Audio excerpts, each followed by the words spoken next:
Manusia dengan Jin 4 Fotes Agus Siswanto kesurupan. Masal kerap kali terjadi. Pemanfaatan jin untuk keperluan manusia juga masih terdengar. Upacara adat yang berhubungan dengan jin biasa dilakukan di Nusantara ini. Persoalannya, bagaimana sebenarnya hubungan manusia dengan jin di masa sekarang ini? Apakah hubungan yang terjadi tergolong harmonis ataukah justru sedang berada dalam saat yang paling kelam? Berkaitan dengan hal ini, penulis menghubungi Mas Anto, 35 Ten, di kediamannya di Jakarta Timur. Sebelum bertutur panjang, Mas Anto mengutip sebuah ayat yang menunjukkan bahwa keberadaan jin dan manusia tidak lain adalah untuk beribadah pada Tuhan.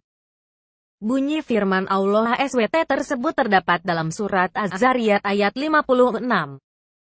Tidak kuciptakan jin dan manusia kecuali untuk beribadah kepadaku.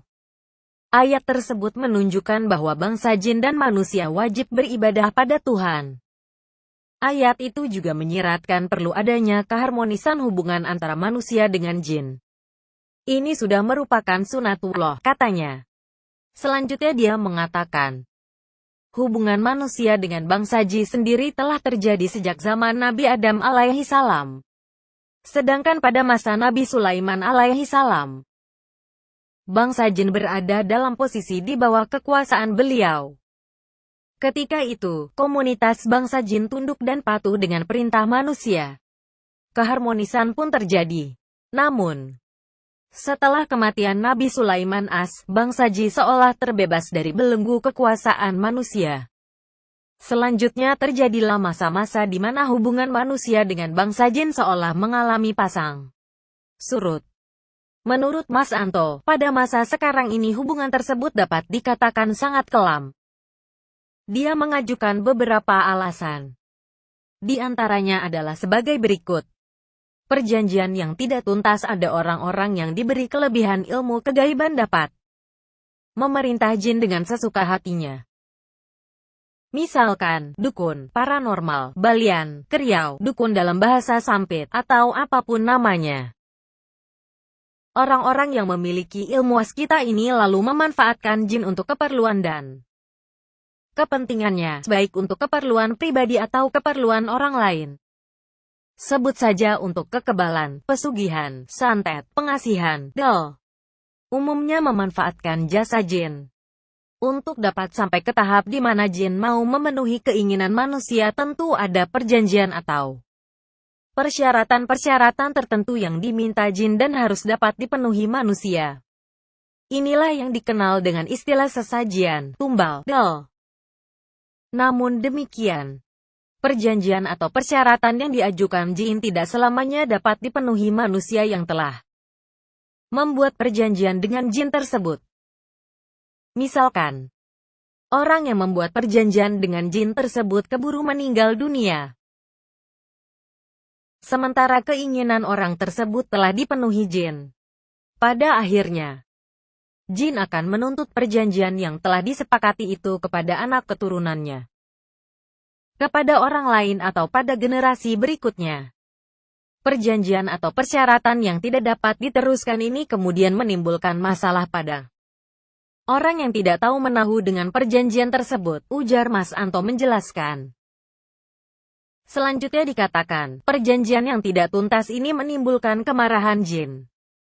Akibatnya jin tidak segan-segan mengganggu atau mencelakakan manusia. Terganggunya hunian jin meskipun berada dalam dimensi berbeda. Manusia dan sebagian jin ada yang menempati tempat yang sama yaitu di bumi. Ada yang terjadi interaksi atau hubungan antara manusia dengan jin, tapi ada pula yang tidak. Pada masa lalu, terdapat keharmonisan berkaitan dengan hunian ini, kata Mas Anto. Dia mencontohkan bahwa dalam tradisi budaya masa lalu terdapat keselarasan atau keharmonisan manusia dengan alam. Misalkan, manusia yang hendak mengambil kayu dari hutan cenderung melakukan ritual atau doa-doa tertentu. Pada dasarnya ritual adalah untuk meminta izin dari komunitas makhluk gaib yang menghuni kawasan hutan tersebut. Tujuannya agar makhluk gaib tersebut tidak marah karena huniannya terganggu. Lanjutnya, sedangkan masa sekarang, pembabatan hutan dilakukan semaunya seolah tidak mengindahkan adanya komunitas makhluk gaib di sana. Tempat-tempat yang sejauh ini menjadi hunian jin terganggu oleh ulah manusia. Bahkan penemuan sebuah situs kuno, seperti situs Trowulan, yang sangat berharga dalam pandangan manusia, tetap saja merupakan gangguan bagi jin yang telah menetap di sana selama ribuan tahun. Begitu pula terjadinya lumpur lapindo di Sidoarjo juga mengganggu komunitas gaib di sana. Jin merasa marah huniannya terganggu. Akibatnya, jin akan membalasnya, kilah Mas Anto yang menjadi pembina padepokan Hakul Gaib ini. Lebih jauh dikatakan, terganggunya hunian jin tidak hanya di tempat-tempat sepi, seperti hutan, gunung, del, tetapi juga di kawasan yang sudah dihuni manusia. Misalkan dalam proses pembuatan jembatan, jalan atau pembebasan lahan untuk dijadikan perumahan, del. Terkadang lokasi tersebut sebelumnya telah menjadi hunian jin. Apabila tempat itu kemudian berubah, maka jin yang marah tidak jarang akan mencelakakan manusia. Di samping itu, terdapat pula kesalahan yang dilakukan manusia dalam kaitan pemindahan jin dari suatu tempat ke tempat yang lain. Contohnya, dalam pengerjaan sebuah proyek, seperti pembangunan perumahan atau apartemen. Biasanya pihak kontraktor yang memahami fenomena gaib akan menggunakan jasa orang-orang yang dianggapnya mampu berkomunikasi dengan jin. Tujuannya agar jin yang berada di lokasi tersebut dapat dipindahkan ke tempat baru. Jin tersebut mungkin saja mau dipindahkan, tapi di lokasi yang baru bisa saja terjadi masalah. Sebab di lokasi yang baru ada juga jinnya. Sehingga akan terjadi konflik karena tidak ada penyesuaian di antara jin. Kilas spiritualis yang juga filosof ini, menurutnya, hal ini sering terjadi akibat orang yang memindahkan jin tersebut tidak memahami komunitas jin. Dalam dunia manusia dapat diibaratkan antara warga pendatang dan pribumi. Pendatang yang tidak mampu menyesuaikan diri dengan pribumi tentu akan menimbulkan masalah. Peristiwa kesurupan sebenarnya merupakan contoh akibat dari kemarahan jin yang merasa huniannya terganggu, katanya. Pemanfaatan jin yang salah tidak dapat dipungkiri bahwa di era modern ini manusia masih memanfaatkan jin untuk melancarkan urusannya. Tapi persoalannya, manusia seringkali tidak menyadari kesalahan dalam memanfaatkan jin.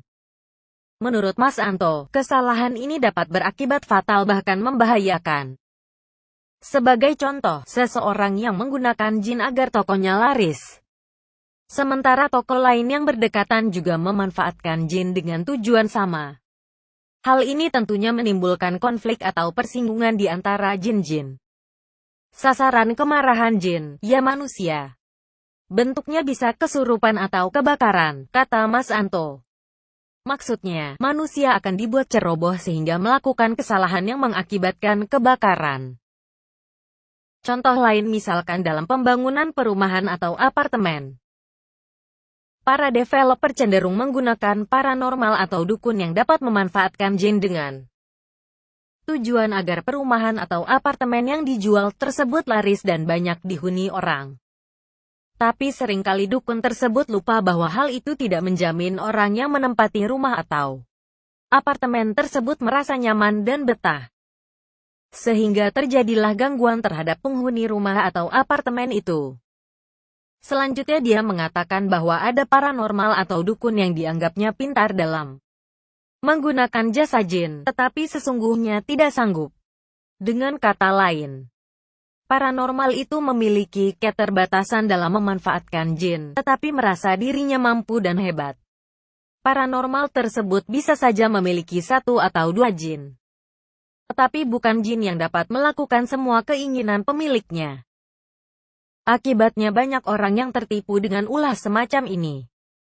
Lalu muncul komplain atau ketidakpuasan terhadap paranormal, ujarnya. Penyadaran diri sisi kelam hubungan manusia dengan jin sebagaimana diuraikan di atas dapat dipulihkan dengan melakukan proses penyadaran diri.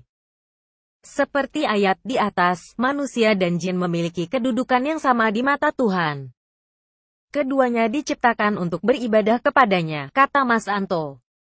Menurutnya, Ji sebenarnya mengetahui bahwa dalam proses penciptaan manusia tergolong makhluk yang sempurna. Tapi itu tidak berarti manusia dapat bersikap sombong terhadap jin. Tentu jin akan melakukan tindakan atau reaksi jika diganggu.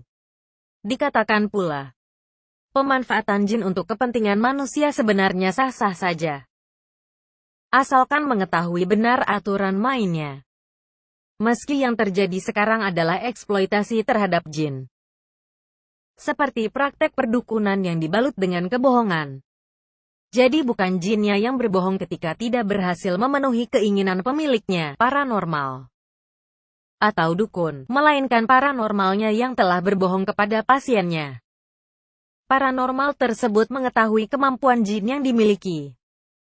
Tapi terhadap pasiennya, seolah jin yang dimiliki sangat hebat dan sanggup melakukan apapun yang diperintahkan. Kilah Mas Anto sambil tersenyum. Lebih jauh dikatakan, sebenarnya orang-orang yang memiliki kemampuan berhubungan dengan jin bertanggung jawab terhadap hal ini, yaitu mengharmoniskan kembali hubungan manusia dengan jin agar dapat membetulkan pemahaman yang salah terhadap jin. Salah satu pola untuk mengharmoniskan ini adalah melakukan semacam bentuk majelis zikir. Pada intinya agar dapat membangkitkan kesadaran manusia terhadap posisinya sebagai makhluk Tuhan di bumi, kilah Mas Anto. Menurutnya lagi, di kalangan makhluk gaib pun terjadi proses penyadaran semacam ini. Informasi ini didapatkannya dari jin yang bernama Syah Aminuddin bin Ahmad Al-Jabar. Subscribe Restu Bumi.